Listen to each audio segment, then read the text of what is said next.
To another video, Purple Political Talk here. In today's video, we're going to be taking a look at something that is extremely interesting and is going to be impactful and very influential to the future of American politics. And this is the Democratic Party's identity crisis and their struggle to find a message post a Trump era. So, before we get started, please remember to like, subscribe, and turn on post notifications to be up to date with our latest content. We have great new political videos up each and every single day. So let's get started. So right now, I think that something that's become abundantly clear with the Democrats is they really don't have the message other than anti-Trump. And of course, when you're running against an incumbent, especially someone as polarizing as Donald Trump, that message works at the moment. Now, what's going to be interesting to see is how the Democrats' messages evolve during the Biden administration, and truly they're going to have to find a message that is no longer against Trump, but rather pushing their own ideas, and finding a message that really helps them attract voters to their party. For example, the Trump administration and the Trump Republican Party during these last 4 years, they adopted a message of America first, create bigger economy, stronger economy here, and really stop the investments outside, quote unquote, the globalism. That is the message, and it really has resonated with a lot of voters in South Florida, in Texas, in areas like the Midwest. That message has been extremely popular. And that is why, even though Donald Trump has very low approval ratings, he was still able to get pretty much inch close to the presidency, truly only losing it by 100,000 votes once you add up the different results in all the states that really lost in the election, maybe a little bit more. So that worked for Donald Trump, and the Democrats need a message, and that is somewhere where they're really struggling right now. Because truly, right now, I would say there are three different factions to the Democratic Party. First, and most notably, we have the Democratic establishment, people like Joe Biden, that part of the wing, which are the older folks in the party who've been there for 15 million years. These are your Nancy Pelosi's, your Chuck Schumer's, that general ideology of do nothing, status quo. In Washington, it's like the Republicans who have their Mitch McConnell type of people who are very status quo, don't change much. That part of the Democratic Party is probably going to keep the older folks in the Democratic Party, which again, it's a small number. Those folks are going to be happy. They're going to keep on voting for Democrats. Now, you have the two opposing sides of the Democratic Party. Pretty much, it's actually 2v1, but rather, these are the two sides that are extreme opposites. We have the Democratic Progressives. This is the progressive movement that's really come in and become a very fresh wave of the party, especially when it comes to people that give them victories, most notably the African American community and some minorities, as well as some other white liberals. These are liberals, especially in urban areas, in universities, in colleges.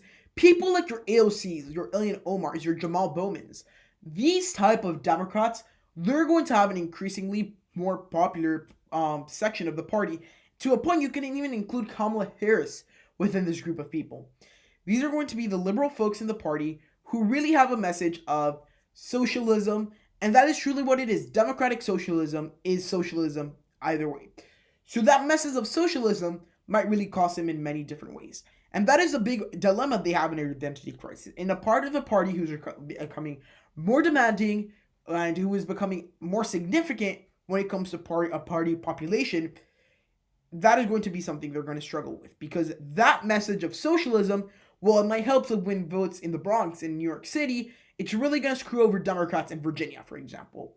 Where even during this election, which it wasn't as big of an extent as we saw, for example, as we probably will see in 2024, where we saw members of the more other group, which would be the more moderate conservative Democrats, coming out and publicly saying, well, it's the fault of AOC. It's the fault of the progressive who've been taking a very big stance of the party that we're losing seats in the suburban moderate districts.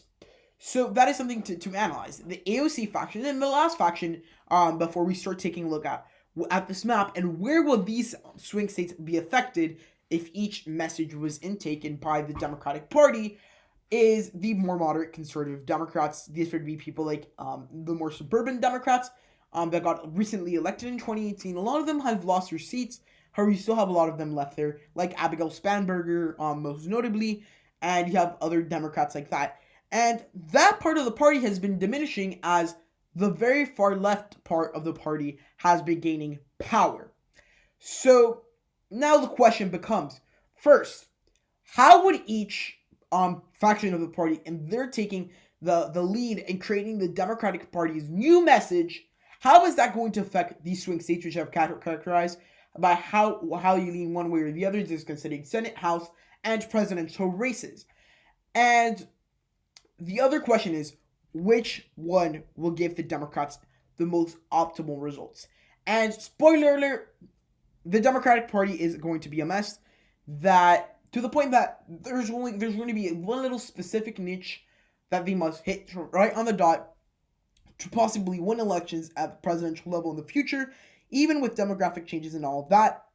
Because once you start, if you go too far to the left, you're going to lose your moderates and your conservatives. Once you go too far to the right, you're going to lose those left progressives. So that is something to keep in mind. So let's take a look at the electoral map and map that out. So this is how it currently is with the Democrats' Biden-Obama status sort of quo message with some possible change after a post-Trump era. So let's suppose that the Democrats do end up going with a more liberal, socialist message and embracing the AOC side of the party and putting them left, front, and center. So in that case, I would say that states like Georgia, who are right now on the very tilting point of becoming in the tilt Republican swing state column, I would say those states are going to solidify. And states like Florida are going to solidify more in the lean column. States like Texas, more solidified in the likely column. Iowa and Ohio, more solidified. States like North Carolina probably moving into the likely column after a socialist quote-unquote message is brought into the party in the mainstream. Same thing in Arizona. I think we're probably going to be able to see a lean margin in this state, once it's probably right now at a tilt Democratic standpoint. Now, when it comes to the Midwest, taking in the progressive faction of the party and making that the main central message, in areas like Pennsylvania, I think it's going to narrowly give the Republicans an advantage. It's going to give them a victory in pretty much the whole Midwest, except possibly the exception of Michigan, which is probably going to still narrowly hold on to the Democratic Party.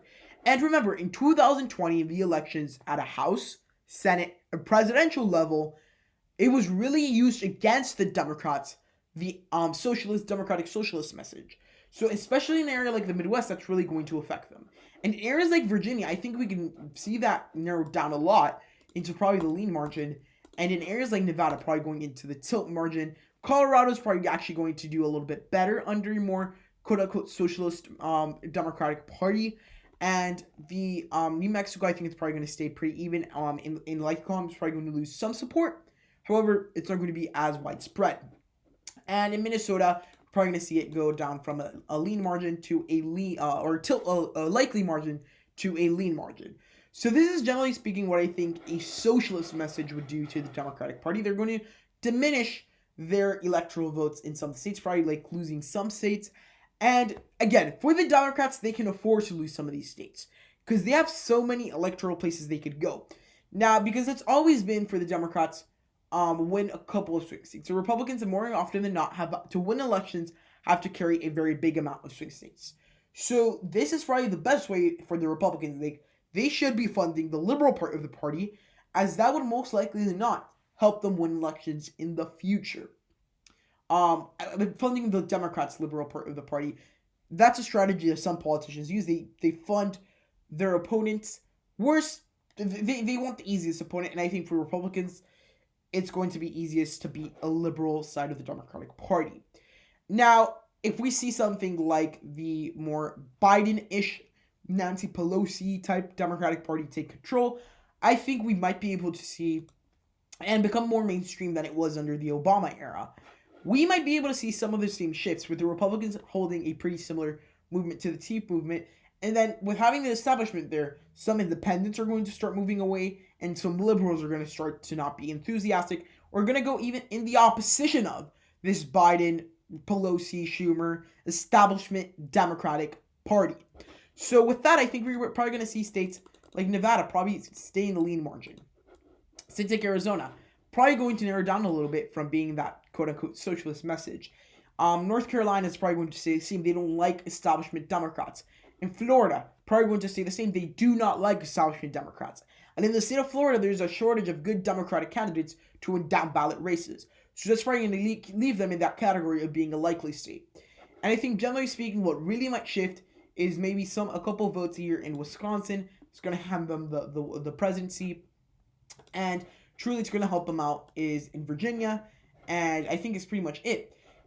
Mostly speaking, that's probably where it's going to help them out. It's going to give them a little bit of gain, but again, you're kind of being in the middle. So the Democrats really have a problem.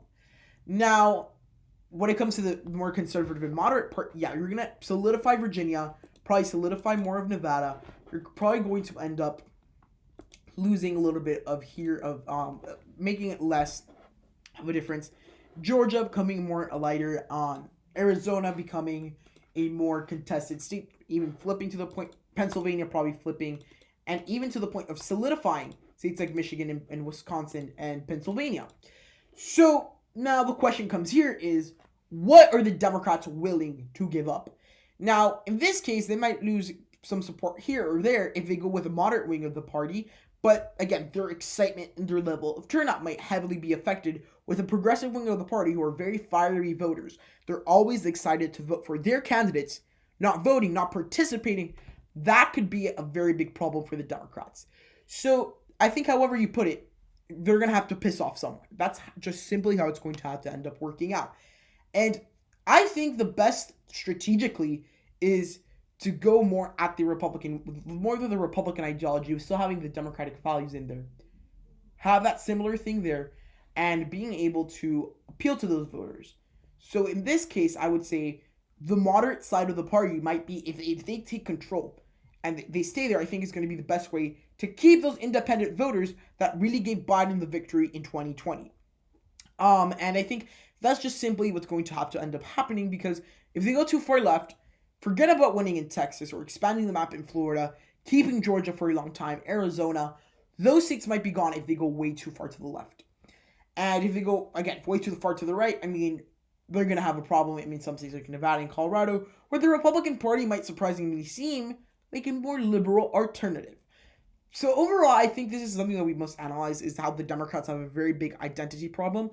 And since it's been anti-Trump, Trump sucks, Trump is horrible over the last 4 years, they haven't built and established a message that really is going to stand out as a party. And really, Trump has united the Democratic Party. Without Trump there, I think the Democratic Party is going to end up crumbling. It's something that we must analyze, and it's going to have a very big importance in the political future of the United States. So yeah, remember, this is going to have a big impact on 2024. This is something that truly is going to be kind of a deciding factor. If progressives sit out like they did in 2016, consider it game over whoever the candidate is, whether it be Biden, Harris, or some other Democrat that decides to run and wins the nomination. And truly, in most ways, this is the Democrats being united against Trump is going to probably end up being a gift for the Republican Party, as we're going to have to crumble to figure out what party message are they going to do, and they're going to have to piss off someone along the way. So at the end of the day, I think the Republicans are really going to end up profiting from this. And it's going to be interesting what to see. This also not only applies for the Democratic Party as a party, the official political party, but the mainstream media. I just want to turn tides a little bit here. It's going to affect them, like CNN and MSNBC, who have been very critical of the president, and their anchors outright saying things like Donald Trump is the worst president in the United States history. A lot of those things, which, again, it's debatable, but as a media source, you're not supposed to give opinions. You're just supposed to say facts. And their big anti-Trump narrative, because that's what it is going to be tumbled. And they're going to have to find what are they going to cover. Are they going to cover Donald Trump post-presidency? Are they going to cover Biden's scandals and all of that? It really is going to depend. And I think over the next years, the Democrat and the Democrat-leaning media is going to be something that they're going to have to restructure their message and find a message that one probably sells. That's pretty much what we're trying to do. Sell to voters so you can get more voters on your boat. So guys, I hope you enjoyed this video and enjoy my analysis. And tell me what you guys think down in the comments, because I think this is something that is extremely interesting. So thank you guys for watching. Hope you enjoyed the video, and goodbye.